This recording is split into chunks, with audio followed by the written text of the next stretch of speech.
Bismillahirrahmanirrahim. Assalamualaikum. Ini materi kita selanjutnya yaitu tentang metabolisme protein dan asam amino. Jadi bagaimana metabolismenya, kemudian gangguan metabolismenya dan produk yang dihasilkan. Asam amino ya, unit terkecil dari protein. Nah, kalian masih ingat kan kemarin tentang replikasi, itu produk sintesis protein adalah asam amino. Asam amino bergabung dengan asam amino yang lain menjadi polipeptida. Polipeptida menjadi apa? Menjadi protein fungsional. Nah, apa aja sih protein ini? Ya, misalnya ada yang satu menjadi protein ya, protein fungsional yang jelas fungsinya. Kemudian ada yang menjadi produk khusus ya. Yang ketiga menjadi urea ya, yang harusnya dibuang. Kemudian yang keempat adalah menjadi senyawa amfibolik, yaitu senyawa yang bisa dirubah setelah dianabolisme dan katabolisme menjadi senyawa lain yang fungsional ya. Jadi senyawa simpanan yang bisa difungsikan menjadi sesuatu atau protein yang kita butuhkan. Ya, protein sendiri fungsinya adalah sebagai enzim, hormon. Kemudian ada yang sebagai transport, ya misalnya pada darah itu ada namanya transferin. Dia protein yang berfungsi untuk mentransport jadi kurir dari zat besi. Kemudian protein juga berperan dalam asam basa ya, keseimbangan asam basa tubuh kita ya. Kemudian sebagai antibodi. Antibodi biasanya IgG, IgM gitu loh deh, IgG, IgM. Nah, ini Ig itu namanya apa? Imunoglobulin. Nah, imunoglobulin adalah salah satu protein ya. Seperti itu. Lanjut, produk khusus misalnya serotonin ya sebagai hormon, dan serotonin meskipun juga hormon, dia sebagai neurotransmitter ya. Jadi dia menjadi sinyal pada syaraf ya. Jadi serotonin punya hubungan langsung ke syaraf. Makanya orang kalau kena serotonin ya, hormon kebahagiaan ya, jadi ikut happy, badan juga ikut sehat ya kan. Kemudian urea merupakan hasil perubahan amonia yang beracun sehingga harus dikeluarkan melalui apa? Feses dan urin. Ya, produk buangannya. Kemudian senyawa amfibolik, yaitu senyawa-senyawa ini adalah senyawa dari siklus asam sitrat ya, yang ada siklus ya, namanya nanti siklus asam sitrat yang di katabolisme atau di anabolisme dulu baru jadi produk yang fungsional. Kalau kalian masih ingat anabolisme itu ya, dia itu dari senyawa yang anabolisme ya, tak tulis. Kalau anabolisme dari senyawa yang kecil menjadi senyawa yang lebih kompleks ya. Kalau katabolisme, kalau si ana tadi kecil jadi gede ya kan. Katabolisme senyawa yang kompleks jadi senyawa yang kecil. Nah, itu katabolisme ya. Ini anabolisme, ini katabolisme. Seperti itu. Nah, protein sendiri itu adalah suatu kumpulan polimer asam amino atau kumpulan dari polipeptida ya. Asam amino jadi polipeptida jadi protein. Kemudian penyusunnya adalah kalian lihat susunan kimianya, yaitu hidrogen, karbon ya, terus nitrogen ya, oksigen ya. Nah, kemudian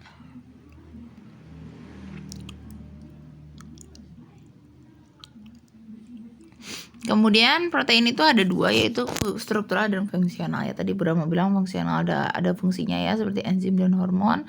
Dia berperan langsung pada metabolisme. Tapi ada struktural, pembentuknya ya, misal kolagen ya, pembentuk kulit kita, otot kita dan seterusnya, keratin rambut kita ya. Seperti itu. Nah, jadi protein itu ada beberapa bentuk ya. Bentuk primer atau bentuk paling sederhana ya, seperti ini ya, cuman ya sederhana ya, ada CHON-nya.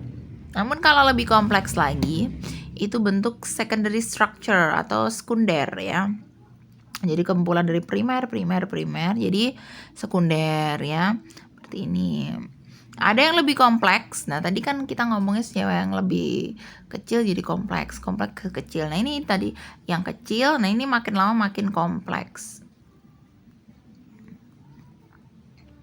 Kalau makin kompleks ya ini ada contohnya tertiary structure atau bentuk tersier ya. Jadi lebih rumit lagi ya. Contohnya ada him ya, nanti itu ketika dipecah him itu ya akan jadi bilirubin ya, seperti itulah. Pokoknya ini adalah suatu protein yang lebih kompleks lagi. Kemudian quaternary structure, nah dia pasti lebih kompleks lagi ya kan, lebih kompleks lagi.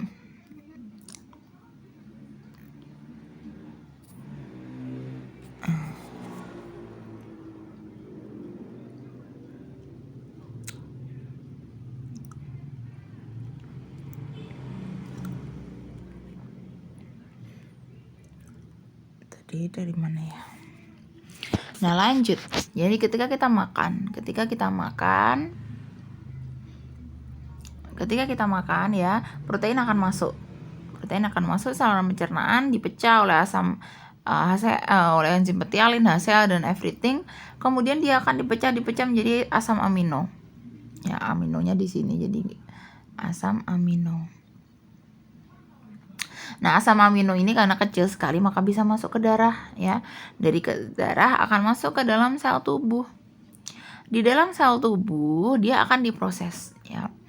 Diproses ya di dalam sel ya. Misal di mitokondria atau nanti translasinya di ribosom ya. Itu sebagai diproses jadi protein, urea, produk khusus dan senyawa amfibolik. Nah, ini produk-produk ini akan menghasilkan energi, dan kalau senyawa amfibolik adalah dia menghasilkan senyawa lain yang nantinya akan berubah, atau jika dibutuhkan senyawa itu akan berubah jadi senyawa yang dibutuhkan.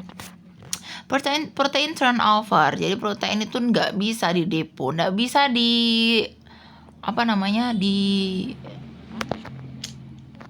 nggak bisa ditimbun.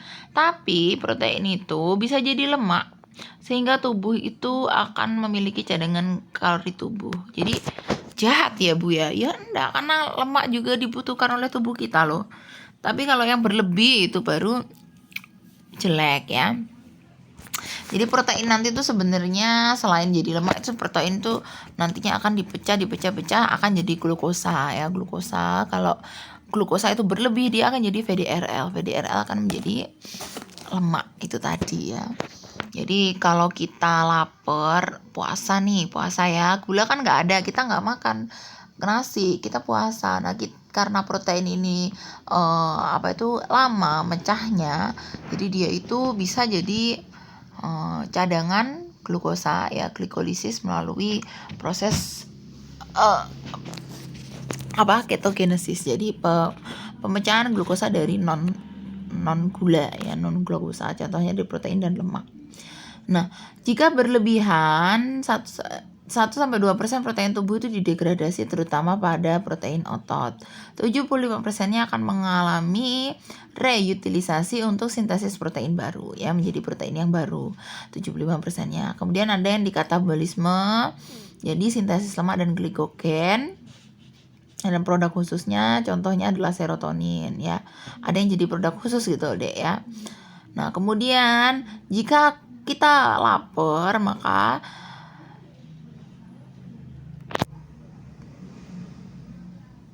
ini ketika kita lapar, maka senyawa amfibolik yang senyawa yang bahan mentah tadi maka akan digunakan sebagai bahan untuk membentuk glukosa ya. Jadi tadi ya sekilas sudah sampaikan ketogenesis ya, pemecahan glukosa dari non karbohidrat. Atau nitrogen ini akan dibentuk bahkan berubah menjadi urea. Nah, tadi kan senyawa kimianya dari protein itu ada CHON ya, N-nya nitrogen. Nah, nitrogen itu harus seimbang ya. Nah, atau nitrogen atau bagian dari protein ini harus seimbang. Nitrogen masuk dari makanan, keluar lewat urin dan keringat dan feses. Nah, keseimbangan dikatakan positif. Yaitu pada masa penyembuhan, pada pertumbuhan, pada masa ibu hamil, itu apabila yang masuk lebih banyak dibandingkan yang keluar. Artinya yang masuk itu ya tidak dari makanan tuh enggak. Jadi ya dari makan, kemudian disintesisnya tuh protein, ya pembentukan protein lebih besar dibandingkan katabolismenya atau pemecahannya atau penggunaannya, ya. Satu. Yang kedua, dikatakan negatif apabila yaitu pada orang kelaparan dan pada orang sakit. Jika yang masuk lebih dikit atau sintesisnya lebih sedikit, pembentukannya lebih sedikit dibandingkan pemecahannya atau katabolismenya atau keluarnya. Nah, seperti itu. Dan tapi ada yang dikatakan normal, yaitu pada orang dewasa yang sehat. Jadi yang masuk dan yang nitrogen yang masuk yang dan keluar itu seimbang, alias memproduksi dan yang menggunakan itu seimbang, pabriknya sama konsumennya itu seimbang, ya, seperti itu. Next, mengenai macam-macam asam amino, ya. Asam amino ada 20, ya, ada 20, ya bener ya, ada 20 ya. Ya, jadi ada alanin, arginin, sistein, glutamin, glisin, asparagin, asam aspartat, asam glutamat, histidin, leusin, isoleusin, lisin mana ya? Lisin, metionin, treonin, fenilalanin, prolin, serin, triptofan, tirosin, valin. Nah, seperti itu yang utama. Nah ini ya, jadi ada disingkat ya, arginin, sistin, histidin, isoleusin, leusin, dan seterusnya. Ini dibagi dua kelompok, yaitu esensial dan non esensial. Nah esensial itu dari makanan kita yang kita makan. Kalau non esensial itu tubuh itu bisa membentuknya. Dari mana Bu? Dari senyawa amfibolik tadi. Senyawa amfibolik yang tadi yang protein berlebih disimpan menjadi senyawa amfibolik. Nah suatu hari kita butuh alanin, ya udah dibentuk dari senyawa amfibolik tersebut, ya. Seperti itu. Jadi tubuh kita sudah bisa produksi asam amino sendiri. Nah, pembentukan asam amino itu ya, asam amino dikelola di dalam suatu siklus namanya siklus asam sitrat atau TCA cycle atau siklus Krebs, ya. Nah, bagaimana alurnya ya kita coba amati ya. Nah, ini tadi kan senyawa amfibolik itu bisa dijadikan disintesis menjadi senyawa yang lain dari proses kalau lebih kompleks berarti anabolisme, ya. Lah, contohnya yaitu melalui siklus asam sitrat ini. Contohnya alfa ketoglutarat yang mensintesis menjadi glutamat. Nah, dan seterusnya. Nah, ini contohnya ya.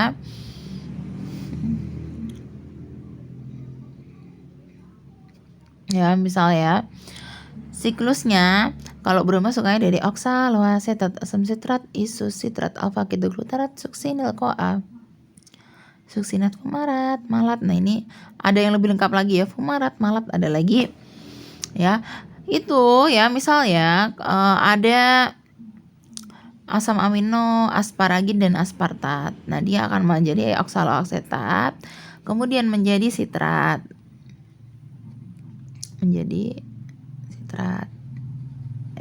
Gini panahnya. Aduh. Menjadi sitrat. Nah, sitrat ya bisa juga didapatkan dari, tidak harus dari oksaloasetat, tapi dari asetil CoA. Asetil CoA itu dari mana?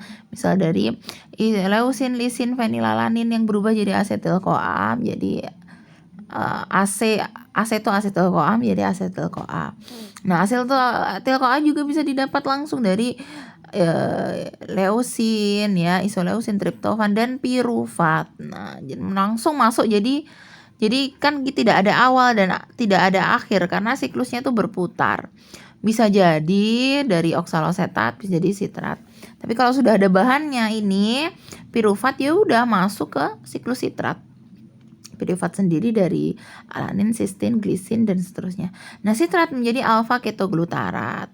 Alfa ketoglutarat Ya, bisa jadi dari glutamat, dari arginin, histin, glutamin, prolin. Kemudian suksinil CoA. Jadi suksinil CoA, bahannya suksinil CoA tidak hanya dari alfa ketoglutarat ini, namun dari isoleusin, metionin, dan valin. Suksinil CoA menjadi fumarat. Nah, seperti itu. Nah, kemudian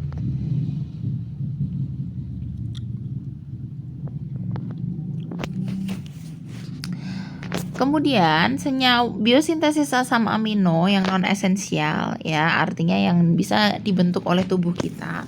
Itu asalnya dari mana, Bu? Satu, asalnya dari senyawa amfibolik yang tadi Bu Rama cerita ya. Jadi tubuh kita itu bisa produksi asam amino sendiri karena dari senyawa amfibolik yang disimpan. Ya kalau kayak butuh glutamat iki. Nah, ternyata dari alfa ketoglutarat dirubah menjadi glisin, ya. Dan seterusnya.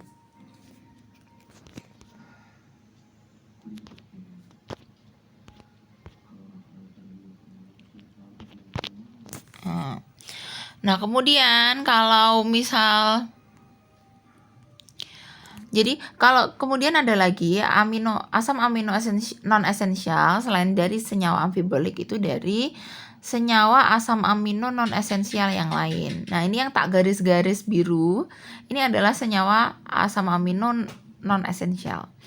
Jadi ini tadi kalau dari senyawa amfibolik bisa dari birufat, dari oksaloasetat, ya, alfa ketoglutarat. Nah, asam amino non esensial juga dari asam amino non esensial yang lain. Glutamin itu juga asam amino non esensial. Dan dirubah jadi iki butuh iki hidroksiprolin, ya wis saka glutamat ae, glutamat, prolin, hidroksiprolin. Serin juga non esensial, terus ya udah bisa dirubah jadi glisin. Nah, dua ya, dari senyawa amfibolik, yang dua dari asam amino non esensial yang lain, atau yang ketiga adalah dari asam amino esensial atau yang dari kita makan.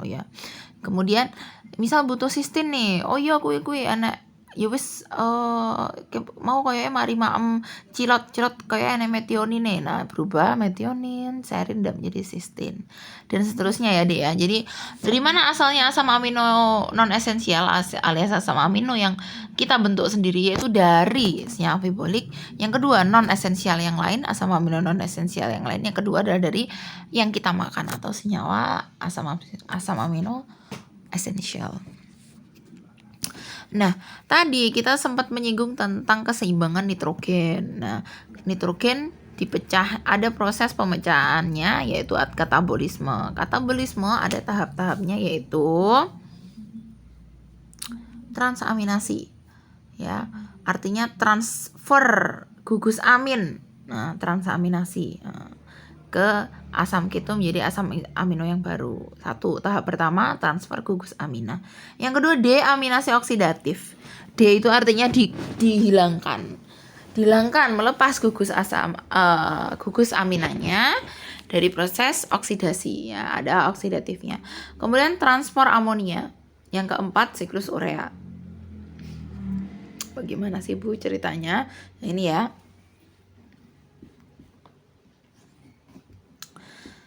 Ya, jadi katabolisme tadi ya ada prosesnya transaminasi, transfer gugus amin, dan deaminasi oksidatif. Nah, ya dari asam amino menjadi jika asam amino ditambah alfa ketoglutarat, dia akan menjadi alfa keto dan L-glutamat.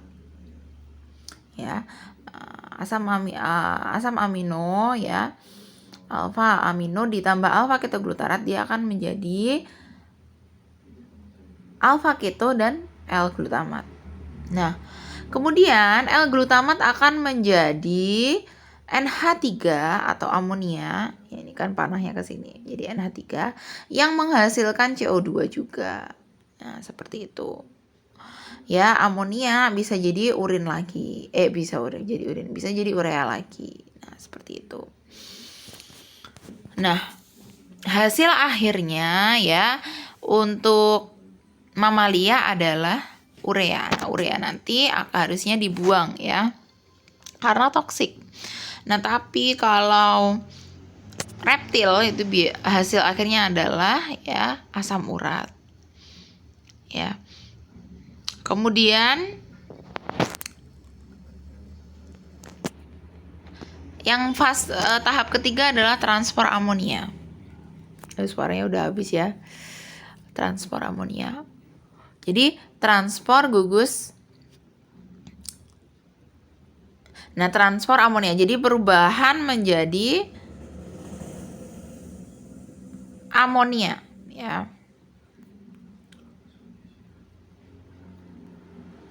Perjalanan menjadi amonia.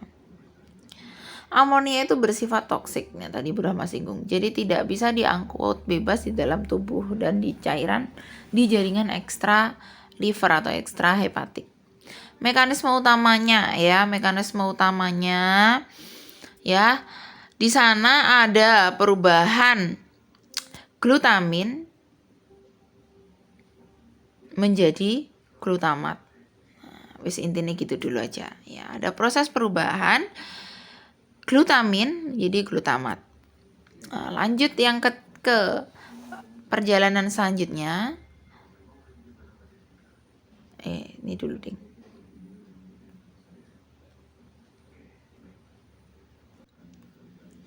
Nah, perjalanan selanjutnya tadi kan amonianya sudah dirubah nih jadi yang nggak toksik ya. Maka dia harus keluar berupa urea dan masuk ke dalam siklus urea ya. Ini gimana sih cara bacanya ya? Ini tadi ya amonia ya masuk ke dalam siklus urea menjadi karbomil fosfat. Nah, ini atas peran dari enzim karbomil fosfat sintase 1. Nah, kemudian dia akan berubah menjadi sitrulin. Sitrulin aspartat argininosuksinat. Asid sintetase argininosuksinat argininase. Nah, jadi arginin kemudian dia akan menjadi urea non toksik. Ya, akhirnya produk terakhirnya adalah ya urea. Nah, urea baru bisa dikeluarkan ke dalam urin ya atau feses ya. Nah, ini pokoknya tahap-tahapnya seperti ini dibantu oleh beberapa enzim ya. Jadi sitrulin menjadi aspartat. Nah, ini ada peran asam argininosuksinat sintase. Jadi ada peran enzim di sini. Ornitin menjadi L-sitrulin yaitu peran dari ornitin transkarbomilase. Jadi semua itu dibantu oleh beberapa enzim-enzim yang di kota ini ya. Nah, akhirnya yang terakhir adalah menjadi urea. Nah, gangguan pada siklus urea ya itu adalah kebanyakan pada gangguan pada enzimnya. Nah, kalian amati nih. Gangguan, defect itu gangguan. Defect N-asetil glutamat sintase ya. Jadi apa tuh namanya? Enzimnya lagi. Defect karbomil fosfat sintase 1. Nah, kemudian defect ornitin transkarbomilase. Nah, ini semua gangguan enzimnya. Jadi gangguan-gangguan enzim ini ya yang tadi kalian amati, kalau enzim-enzim ini tidak ada, maka akan terjadi yang kotak-kotak ini akan terjadi gangguan metabolisme ya atau penumpukan amonia yang toksik atau penumpukan amonia yang di sini nggak bisa keluar. Nah, dan seterusnya ya. Itu sangat berbahaya sekali. Dan efeknya adalah kebanyakan pada urinnya terjadi abnormalitas ya tampak pada urin karena tempat penyeringannya adalah pada ginjal ya. Jadi kalian lihat di sini ada urea, kemudian mia itu di darah, urea, terus mana lagi mia darah. Jadi tampak ya pada urin yang tidak normal. Nah, kemudian tadi tentang nitrogennya si protein. Kalau karbonnya si protein gimana? Nah, kerangka C asam amino bisa berubah menjadi senyawa amfibolik. Nah, senyawa amfibolik. Nah, asam amino yang membentuk senyawa amfibolik itu adalah anggota dari siklus asam sitrat ya tadi ya, oksaloasetat, asam sitrat, isositrat. siklus yang tadi dari TCA cycle. Fumarat, succinyl-CoA, dan alpha-ketoglutarate bersifat glukogenik. Nah, ini ada dua ya, ada dua jenis yang bersifat glukogenik. Ada yang bersifat ketogenik. Nah, ini kok gini sih? Gini aja ya. Dia bersifat ini soalnya PPT-nya ternyata PPT yang lama, nggak apa-apa ya. Ya, ini glukogenik, dan yang ini adalah ada yang sifatnya ketogenik ya, yang sifatnya tuh mengandung gula gitu loh deh maksudnya ya. Kayak kalian fotogenik, antigenik, nah kayak gitu loh ya. Jadi glukogenik ya itu contohnya asam amino yang anggota dari siklus asam sitrat. Tapi ada asam amino yang ketogenik ya, tidak glukogenik. Ada yaitu leusin dan lisin. Dan asam amino yang sifatnya campuran, ini dia. Jadi karbon dia memiliki 3 sifat ya. Yang murni ketogenik, ada yang glukogenik, ada yang campuran. Nah, gangguan metabolisme protein ya bisa menyebabkan sangat diperlukan untuk keperluan biomedis ya. Nah, karena gangguan metabolisme protein itu bisa menyebabkan gangguan kongenital atau menurun ke anaknya. Meskipun ini jarang terjadi, tapi kalau sampai terjadi, nah itu kan memang perlu di treatment ya kan.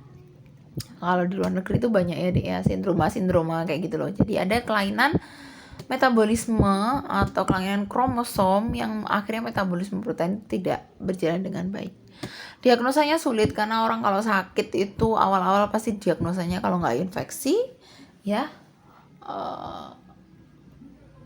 metabolisme misal kayak yang masih dasar ya kayak DM, TG tinggi seperti itu.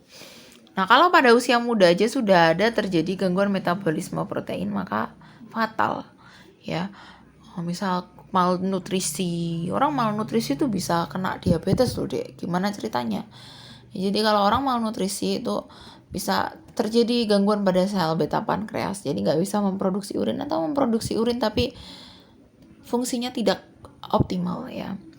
Bahkan bisa retardasi mental ya atau kemunduran mental ya. Seperti Down syndrome seperti itu.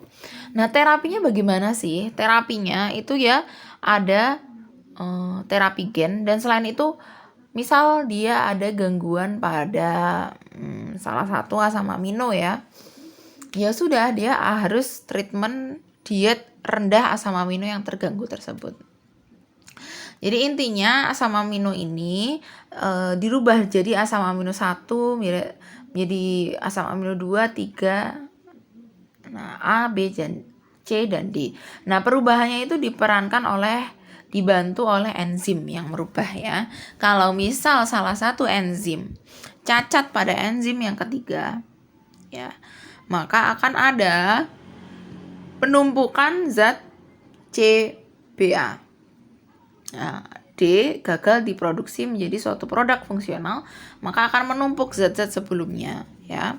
Contoh ya, alkaptonuria. Jadi gangguan metabolisme asam amino tirosin. Ya, dia akan menyebabkan urin berwarna gelap ya. Kemudian ada lagi maple syrup urine disease.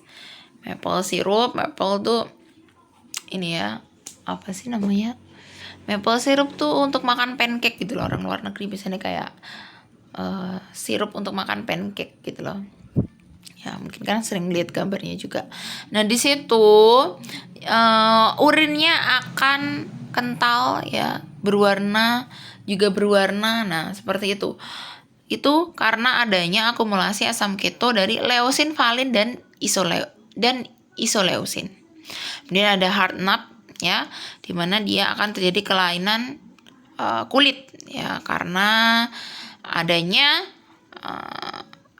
asam indoasetat yang meningkat di dalam urin. Nah, di dalam urin lagi ya dideteksinya. Ini kalian bisa baca sendiri ya. beberapa fungsi dari asam amino yang 20 tadi ya. Ada glisin, fenilalanin, ternyata kreatinin itu dari arginin, untuk pembentukan fibrin yaitu dari lisin, dan seterusnya. Kalian bisa baca sendiri. Alhamdulillah, sekian, terima kasih. Saya akhiri. Wassalamualaikum warahmatullahi wabarakatuh.